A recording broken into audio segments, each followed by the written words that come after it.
Wow, wasn't that a great episode of She-Hulk? Was it the best? Was it everything that you was hoping for because a certain character popped up? Well, let's talk about it. My name is Brandon Keith Avery, and this is just my opinion.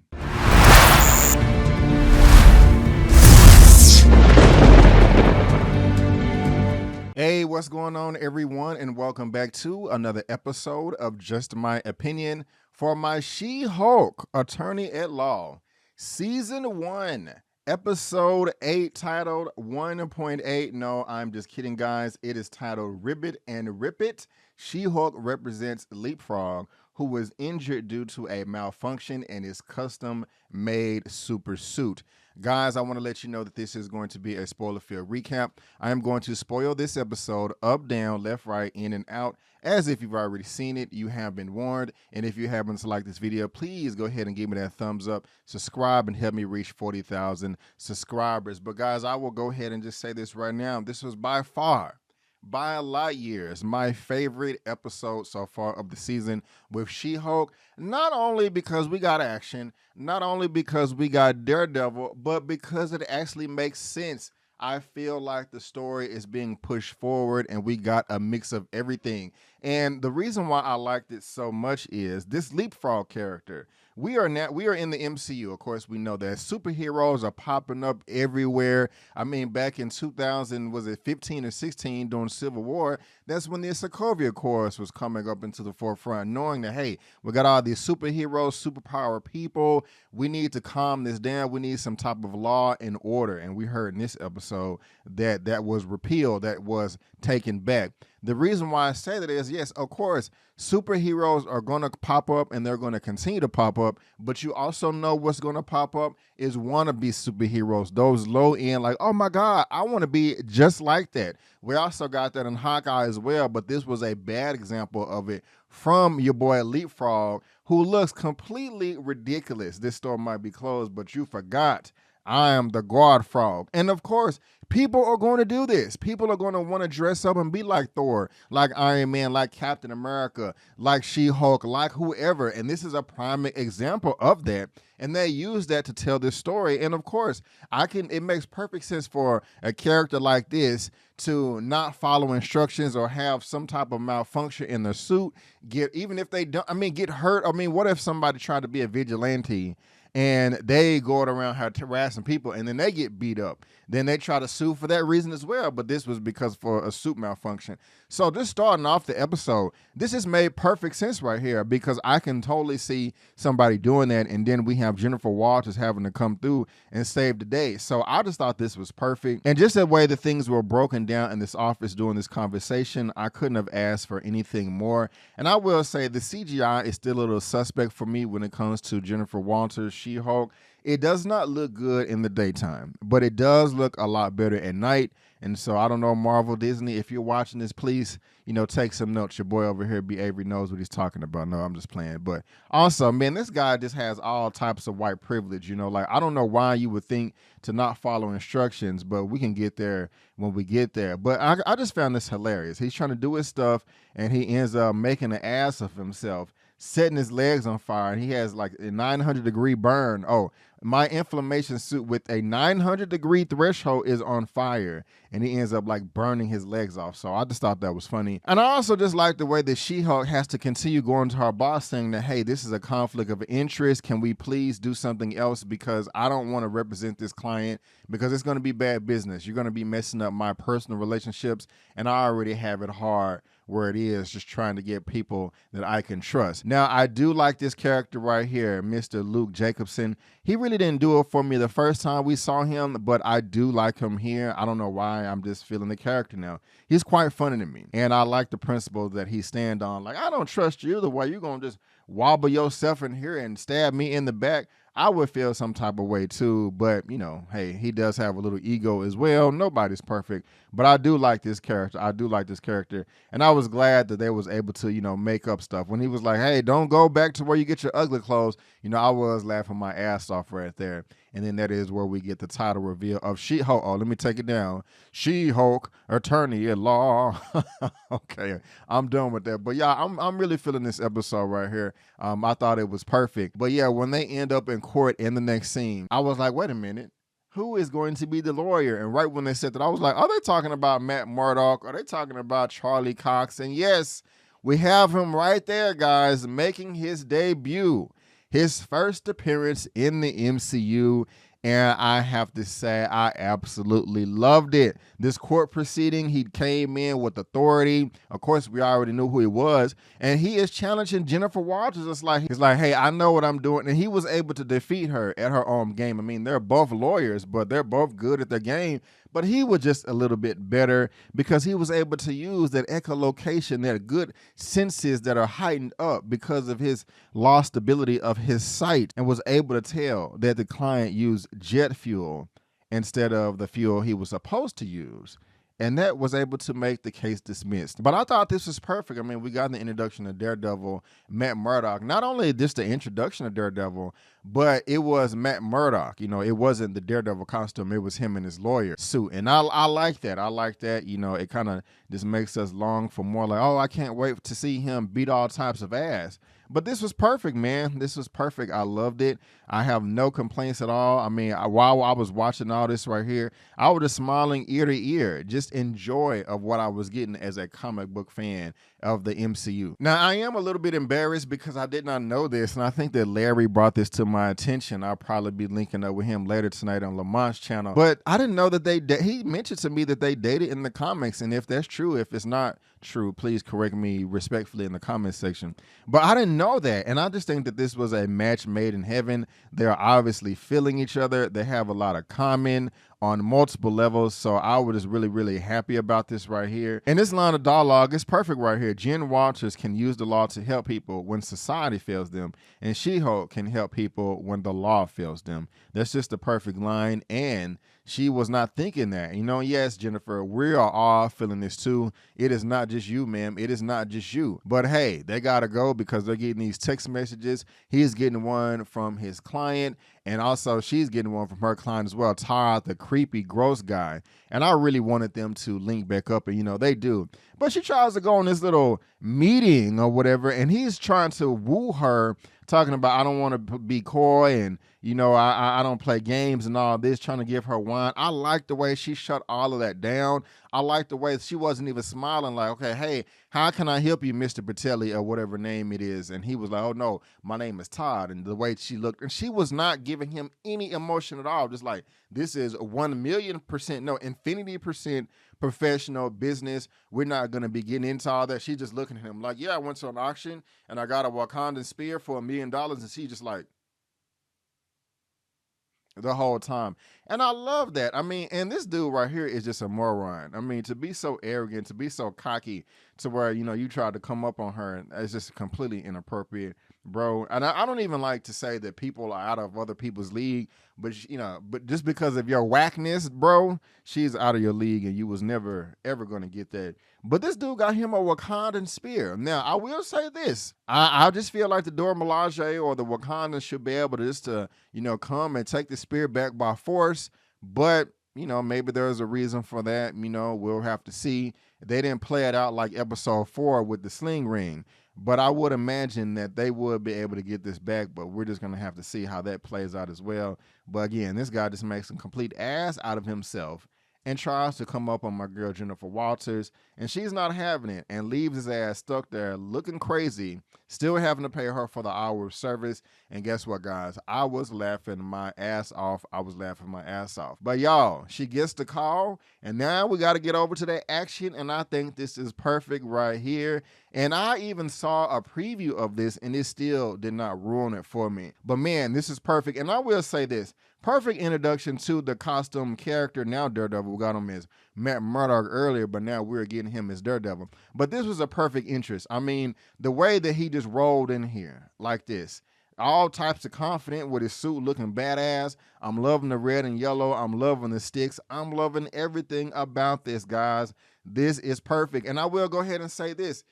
I like this Daredevil more than the one in Netflix. I do. This is the Daredevil that I wanted to see from the beginning. It is the best of both worlds. I mean, it is better than the not Matt Damon, but the Ben Affleck Daredevil in a sense, but also I love this Daredevil more than that Netflix one is because he is more acrobatic. He is more, and Daredevil necessarily doesn't have superpowers, but he's more agile. He's more acrobatic. I mean, when they're fighting right here, this dude jumped off the roof and was able to swing himself back into the parking garage. And that's the Daredevil that I want. I know when I first was introduced to Daredevil as a small child, Daredevil was not as agile and strong as Spider-Man, but he still was agile as hell. And that was one of the only things that was missing for me in the Daredevil Netflix series. But this right here, I'm liking this. But we got to talk about Jennifer and her destruction of property. Ma'am, you just destroyed a whole roof of a parking garage. That's going to cost a lot of money.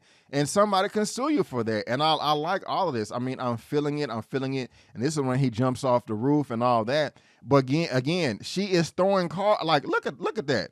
She tries to hit him. He died. He does like a little kip bug backflip thing. I love that. And he's trying to escape and go take care of the leapfrog person. But she's up here throwing cars like, Jennifer, you can't do this, okay? You need to chill out with all the property damage. I'm loving the fight, though. But, yeah, and she got one up on him. She did the thunderclap, the She-Hulk thunderclap, and knocked him into the car. And I'm not tripping that she was able to find out his personal identity. That's no big deal to me. I'm cool with that right there. But, yeah, this is perfect. And I love this conversation between them. I mean, I have no complaints, guys. I love this episode. This episode was flawless. I mean, man. And then when they come and do all the action, I'm like, wow, this dude really here is. But besides that, I love the explanation that Daredevil gave She-Hulk about the difference between henchmen and goons. Henchmen believe in the cause. Goons are just there for a paycheck, and I like that. But this dude right here has the audacity to kidnap this guy. I mean, that's just crazy loony. And I like that this is a villain on a small scale, something that Daredevil can handle, something that She-Hulk can handle, something that they can handle together. And I also like I'm liking the back and forth between all of them right here. And it seems really funny to me seeing Jennifer Walters in her She-Hulk costume, but in human form. And it's fitting as well. It stretches. And so I like that. I like that. I mean, this is crazy. And look at the smile on her face. She is like so excited to be going like on superhero missions. And I also like the little dance that she did right here. Like, yeah, I'm going to do my thing. I don't have an image for it, but you guys know what I'm talking about. The only setback that I do have is I do want to see how Daredevil would have played out in these action scenes if he was going up against guns, because they have crowbars, bats, 2x4s and crossbows and things of that nature. And so, of course, we're going to see more of his abilities in his own show. I mean, this is just an intro, so I'm not trying to sound ridiculous or anything like that. But the stick right there when he threw it and it like boomerang back, yeah, that right there, man. That is clean as hell. I cannot wait till we get to see more of that right there. I cannot wait. But y'all, this is like super duper nice. And I'm loving this right here. And I'm just thinking he was going to whoop their ass some more. But no, Jennifer Walters comes through and saved the day. And they continue to wreck shop in here. And I like it. I mean, and she just, he's not struggling. But of course, he is putting forth a lot much more effort than she is. But she's just walking through here carelessly, back fisting people. Just like, sit your ass down, chill out, don't make it extra, you're gonna make it hard on yourself, dude. You need to stop it before you rack up more serious charges. I don't know why he gonna get mad and talking about, don't yell at me. She did just save your life, so you need to chill out with that. I don't know what that's about, but again, I'm feeling all of this, y'all. I'm loving it, and for the most part, I have no complaints, and I laughed my ass off as well when Mr. Ribby here jumped out the window and broke his damn legs. That was hilarious to me. And he over there suffering, but they was able to make up, and she is going to get the dress at the gala. And yeah, we are coming up to the end of the episode, and I like this right here. I will say that I was a bit disappointed. I mean, I'm glad that they was feeling each other, but I am disappointed right here. Like, damn, Jennifer, like, look, I'm not gonna shame a woman for wanting to have sex. That's dumb. And being horny and having a high sex drive, that is normal. I am not shaming any woman for that. But damn, did you have to give it up so early? Now, I will, and I'm probably going to get some crap in the comment section. Look, it is not the end of the world if a woman sleeps with a man on the first date. I don't advise you do that. And if you do like somebody, you know, just make them wait a little bit. She just like, hey, after dinner, we could just go back to my apartment and smash. I'm like, damn, like, could you have at least just said, well, hey, you know, I mean, it would, it was just so easy. I'm like, damn, like, like it was. I'm sorry. I know I'm staying on this for a while, but I was just like, and I know some women are like that, but it was just like, wow, okay. So I don't know. I'm probably gonna get crap for that, but you guys let me know. And again, don't think.